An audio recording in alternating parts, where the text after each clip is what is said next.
కానీ శౌర్యలో ఇప్పుడు మార్పు కనపడుతుంది. మంచేదో చెడేదో ఆలోచించగలుగుతున్నాడు. నా మనవడి గురించి నాకు బాగా తెలుసు. వాడి మనసు వెన్న. ఎంత మంచివాడు కాకపోతే ఏం జరిగిందో తెలియని వయసులోనే అనుపమ కళ్ళల్లో కన్నీళ్లు తుడిచి అమ్మా అని పిలుస్తాడు.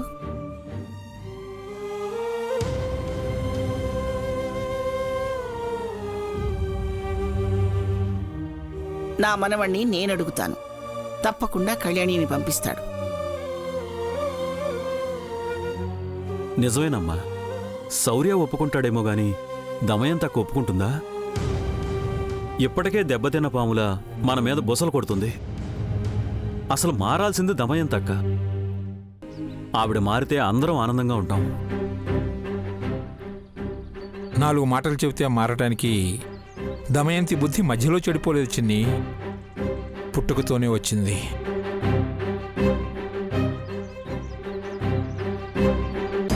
ఒకరికి సాయం చేయటం, ప్రేమను చూపించటం, మంచితనాన్ని కోరుకోవటం ఇలాంటివి తనకేమీ ఉండవు. రాక్షస గడియల్లో పుట్టుంటుంది. దమయంతి గురించి మనం మాట్లాడుకోవటం వృధా అండి. ఏదున్న శౌర్యతోనే మాట్లాడదాం.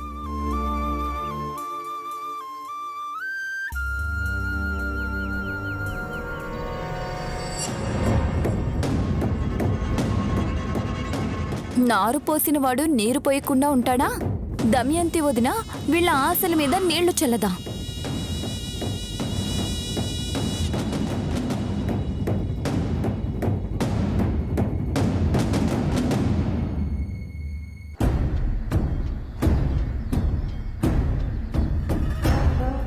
అసలు సిద్ధు సంపద ఏం చేస్తున్నారు?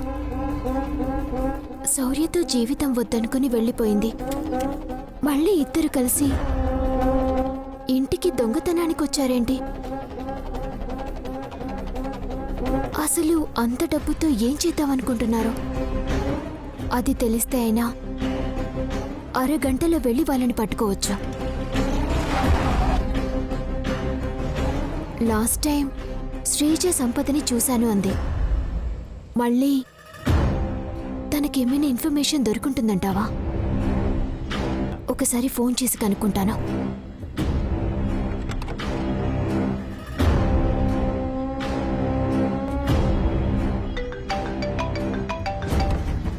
హలో కళ్యాణి, ఎలా ఉన్నావు? ఏదో ఉన్నాను. ఏంటి అంత నీరసంగా అంటున్నావు? ఇంకా సంపద సిద్ధులు దొరకలేదు. వాళ్ళు దొరికితే గాని నా లైఫ్లోకి మళ్ళీ హ్యాపీ డేస్ రావు.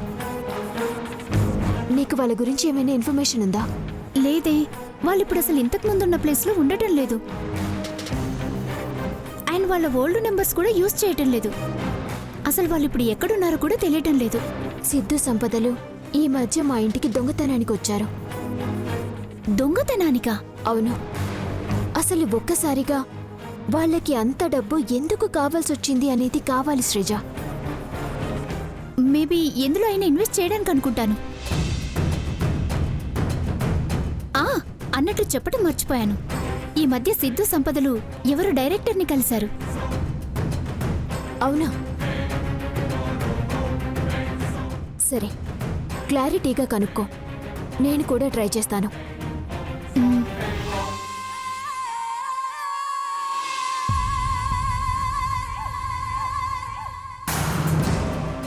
కన్నయ్య, త్వరలోనే మీ అమ్మ ఎక్కడున్నా పట్టుకుంటాను. పాపం ఆఫీసర్, తనలో తాను ఎంతో కుమిలిపోతున్నాడు. తన బాధని బయటికి ఎక్స్ప్రెస్ చేయలేకపోతున్నాడు. తన బాధని పంచుకోవడానికి నేనున్నాను కదా. నాతో ఎందుకు క్లోజ్గా ఉండటం లేదు? పెళ్లి కాకముందే బెటర్. నాతో బాగా మాట్లాడేవాడు. మీ నాన్నకి నిజంగా క్రాక్.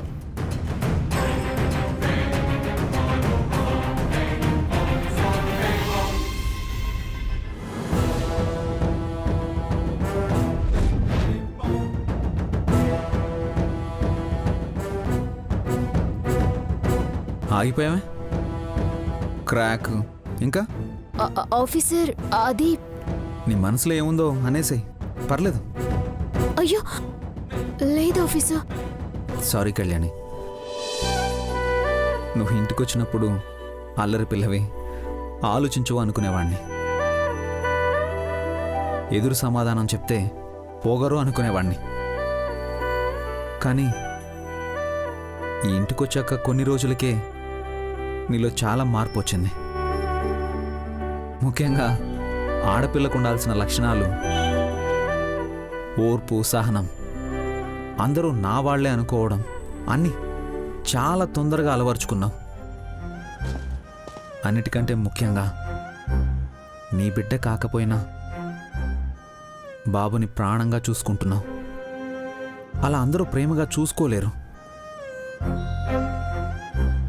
ఇంత పాజిటివ్గా ఎలా ఉండగలుగుతున్నావు కళ్యాణి? మీరన్నది నిజమే ఆఫీసర్. నేను ఎవరు ఎలాంటి వాళ్ళో తెలియకముందు, నేను లేని గతంలో ఏం జరిగిందో నిజం తెలియకముందు ఎన్నో తప్పులు చేశాను. అనుపమమ్మని దోషిలా చూశాను. కానీ తర్వాత నిజమేంటో, అనుపమమ్మ చేసిన త్యాగమేంటో తెలిసాక అనుపమమ్మ చూపించే ప్రేమ ఎంత గొప్పదో అర్థమయ్యాక మెల్లగా నాకు తెలియకుండానే నేను మారిపోయాను. ఇక్కడుంది నా కుటుంబం అని అనిపించాక ఎవరు ఏమన్నా నాకు బాధ అనిపించడం లేదు. మీరు నా మెడలో తాళి కట్టాక నాకు బాధ్యత పెరిగింది. ఏం చేస్తే అందరం ఇంతకు ముందులా కలిసుంటామనేదే నా ఆలోచనగా ఉంటుంది.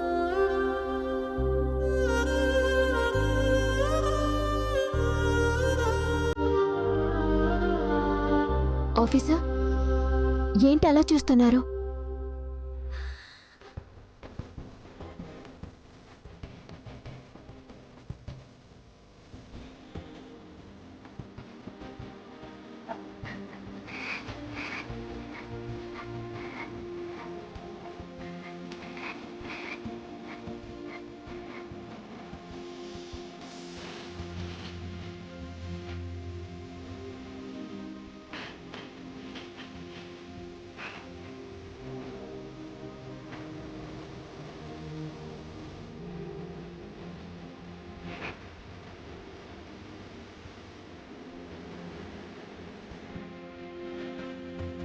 Thanks for everything. Thank you.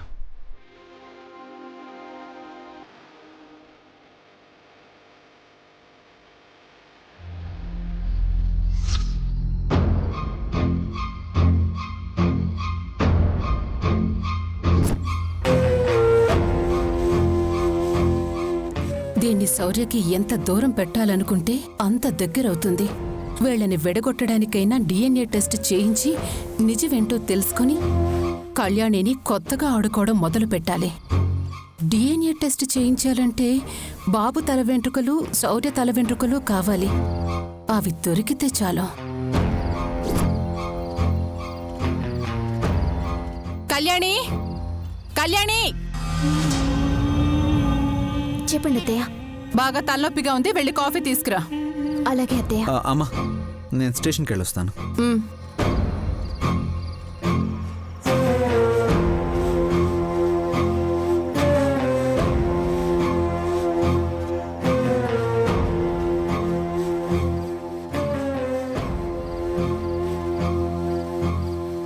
Kannayya, వాడెక్కడికి? నువ్వు వెళ్తుంది కిచెన్లోకి. తెలుసత్తయ్య, పిల్లల్ని ఒంటరిగా వదిలేస్తే కొన్ని దుష్టగ్రహాల నీడ పడుతుందంటత్తయ్య. అందుకే తీసుకువెళ్తున్నాను.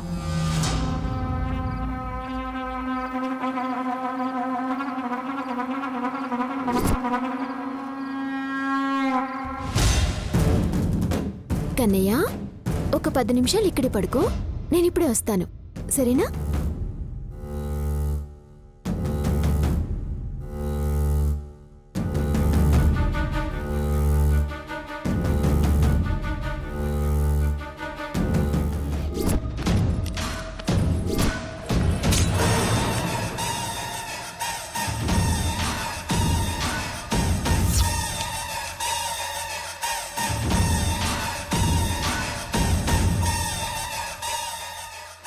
నువ్వొచ్చేలోపు నేను నా పని పూర్తి చేసుకుంటాను.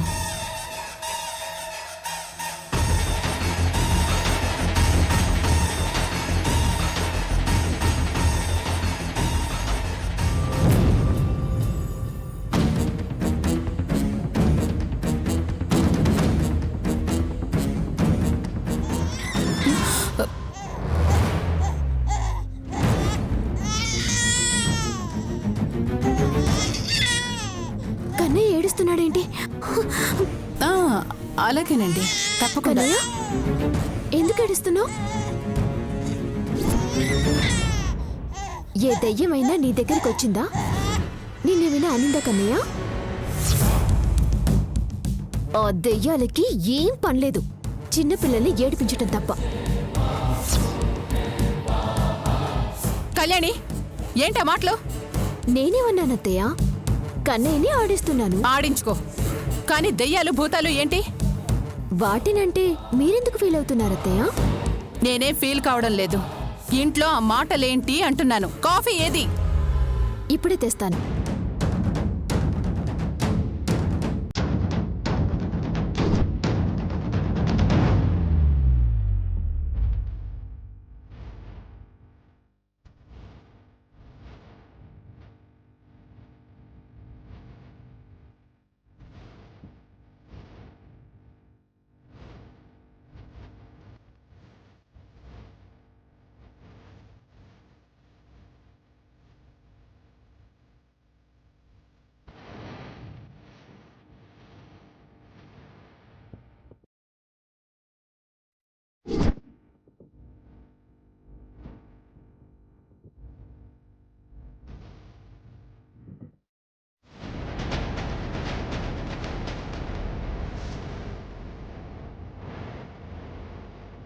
చిన్న పిల్లాన్ని ఏడిపిస్తారా? ఇప్పుడు మిమ్మల్ని ఏడిపిస్తాను.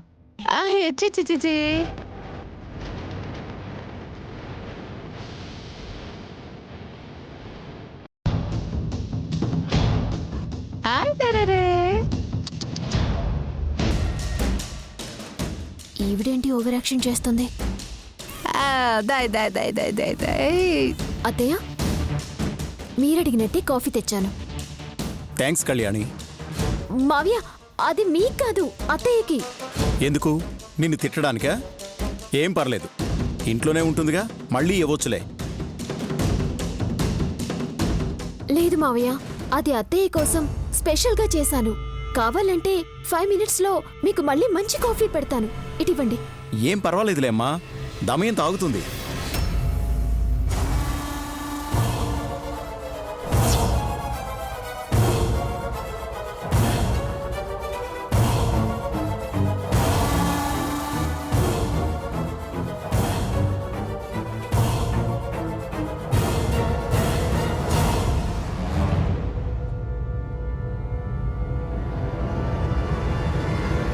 పాపం మావయ్య, దమయంతి అత్తయ్య ఏమంటుందోనని ఆ మంటనలా దిగమింగుకుంటున్నారు.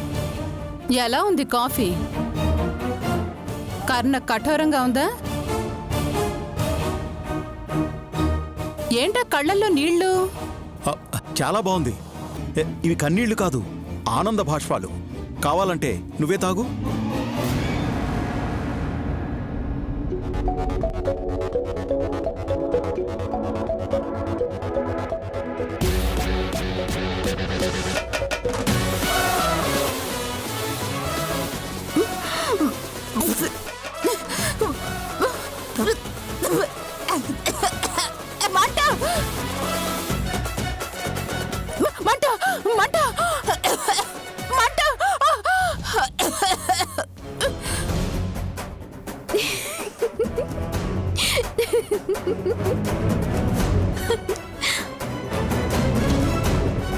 ఏంటే, నన్ను చంపేద్దామని ప్లాన్ చేశావా? నా కోసం కావాలని కారం కలిపావు కదా? నాకు కారంగా లేదే, నీకెందుకు కారంగా అనిపించింది దమయంతి? మీరు దానికోసం అబద్ధం ఆడకండి. నా కొడుకుని రానివ్వండి, అప్పుడు దీని పని చెప్తా.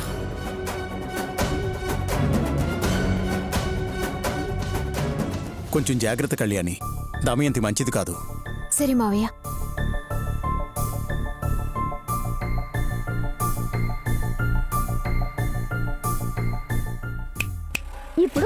సినిమాల ముచ్చట్లు చూద్దాం.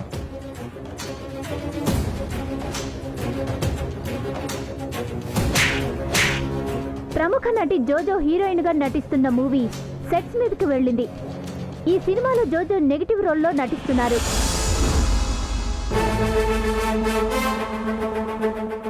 సంపద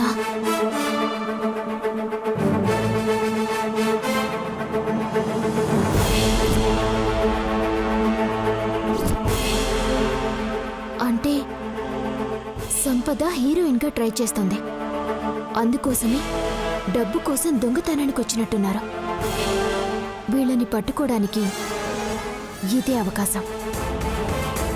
వాళ్ళ వీక్నెస్ ని యూజ్ చేసుకోవాలి. శ్రీజకి ఫోన్ చేయాలి.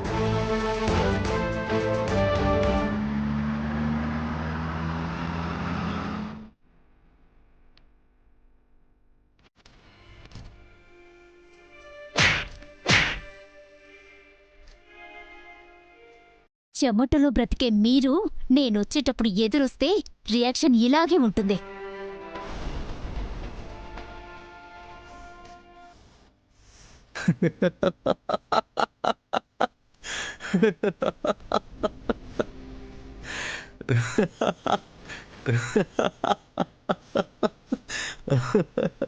ఏమైంది సిద్ధు? నేను నవ్వు ఆపుకోలేకపోతున్నాను. అంతలా నవ్వు వస్తుందా సిద్ధు? మామూలుగా కాదు. ఏ జోన్ అన్న చంప మీద కొట్టిన సీన్ గుర్తొస్తుందా? ఏమంటున్నావు శామ్? నిజమే కదా, హీరోయిన్ అన్నావు, కష్టమని తెలిసిపోయింది. హీరోయిన్ ఫ్రెండ్ అన్నావు, మనసు చంపుకుని చేశాను. గుర్తింపు సంగతి దేవుడెరుగు. చెంప దెబ్బ బహుమతిగా మిగిలింది. సారీ శామ్, నేను అందుకు నవ్వలేదు. నాకు రాత్రి 2 కలలొచ్చాయి. ఒకటి, నువ్వు నేను బిగ్ సెలబ్రిటీస్ అయినట్టు. 2, శౌర్య పిచ్చివాడై రోడ్ల మీద తిరుగుతున్నట్టు. అందుకే నవ్వాను తప్ప వేరే ఉద్దేశమేం లేదు. ఇప్పుడు నువ్వు చెప్పింది వింటుంటే నాకు నవ్వొస్తుంది సిద్ధు. చిన్న ఛాన్సులకే గతలేదు కానీ స్టార్స్ అవుతా ఉంటా. అది జరగని పని సిద్ధు. Sam,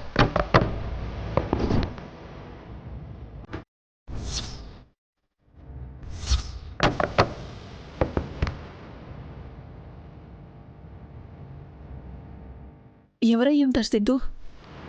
cool Sam. ఎవరు?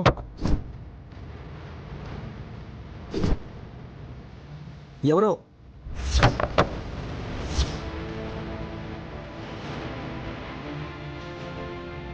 టెన్షన్ పడకు, నేను వెళ్ళి చూసొస్తాను.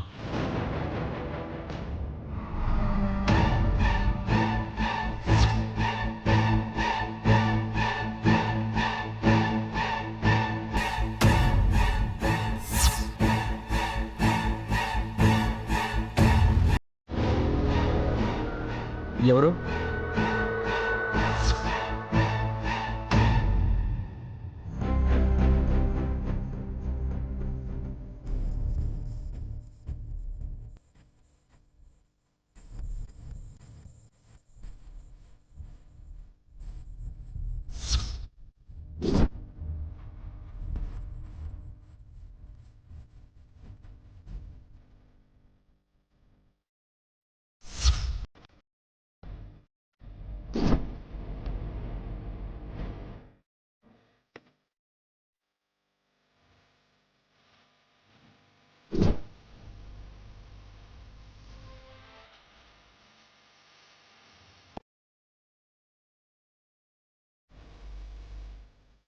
Paper Sam.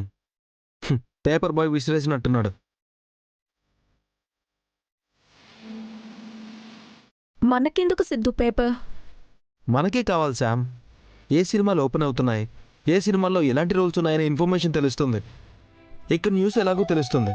అందుకే తెలుగు పేపర్ వేయిస్తున్నాను. మనకు అన్ని న్యూస్లు అవసరంలా, డైరెక్ట్గా సినిమా న్యూస్.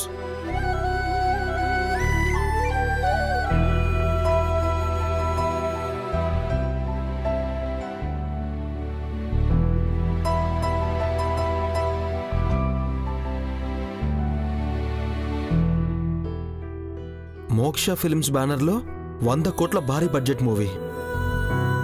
నూతన నటీనటులకు మంచి అవకాశం. Auditions Annapurna studios Hyderabad. Yes Sam, చూసావా? Super good news. నాకు వచ్చిన కల నిజం కాదన్నావు, ఇంతలోనే నిజమవుతుంది. అప్పుడే మనం హీరో హీరోయిన్స్ అయినట్టు మాట్లాడుతున్నాం. మనం ఇంకా ఆడిషన్స్ కూడా వెళ్ళలేదు సిద్ధు. వెళ్తాం కదా. ఆడిషన్స్ హైదరాబాద్లో సిద్ధు. అక్కడికి వెళ్తే మనం శౌర్య వాళ్ళకి దొరికిపోతాం. ఏం పర్వాలేదు, అది నేను చూసుకుంటాను. ఎలా వెళ్ళాలో నేను ప్లాన్ చేస్తాను.